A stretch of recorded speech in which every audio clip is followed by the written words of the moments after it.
Babysana Misi matangda ngasi ayuktagi Manipur pumba pung 13 banth kaokhre khongjang kansilak kaduri.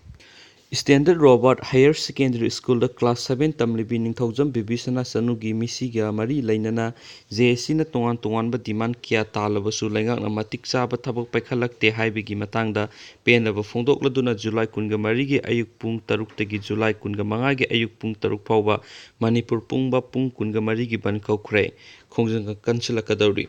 Babysana Misi gi mayokta sengkiba JSC na kauriba pung 13 gi banth manungda ana layeng laining laison amadi mahai langpokka mari lainabasingdi komthokaduri laikai gi club maira paibi CSO sing amadi mahairoi singna chingnaningai oiriba Misi asigi achumba puthokpada mateng pangbiyu haina JSC gi convener TS Chittaranjana thadorokpa sarol amana phongdorakli. Maraksida Babysana Misi gi matangda ngasi khuyathong rosingdagi lilasing khongnangkhong phauba lambi thingduna JSC amadi thangmaiban apunba maira paibina khongjang jangsinkhre. DM College ki maning thangba gate thangmaiban maisnam laikai area da JSC amadi thangmaiban apunba maira paibigi miyoi sing loinana MSU amadi tongan ba school gi mahairoi sing yauna wakat mifam chathaki. Wakat mifam aduda saruk yakiba MSU gi President Peter Laisram na phongdokkibada mahairoi Babysana gi Misi asi MSU na akanba mawongda condemn tawi. Boarding da leiba mahairoi Babysana gi Misi asi lautunaraga hatpani haina lawi. Misi asigi matangda Standard Robert Higher Secondary School gi authority na ngasi phauba sengdoraktabana hiramsida chingnaba yamna lei.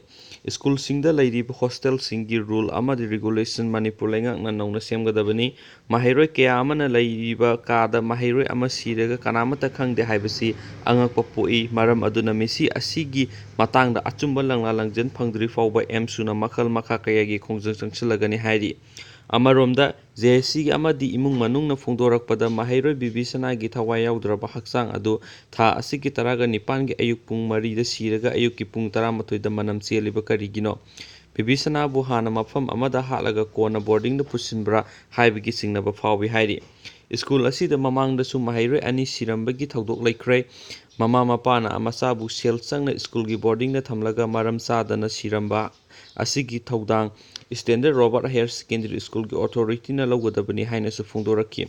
Maraksida ngasi nungthil JSC gi miyoi 13 na saba team ama secretariat ta chatlaga Education Minister TS Radesha munaduna Misi asigi matangna khara kupna thigatpiduna chenaba miyoi sing faraga logi matung ina akanba serak pibinaba taksinkhre Heiri mya makha taba pawngai minasi.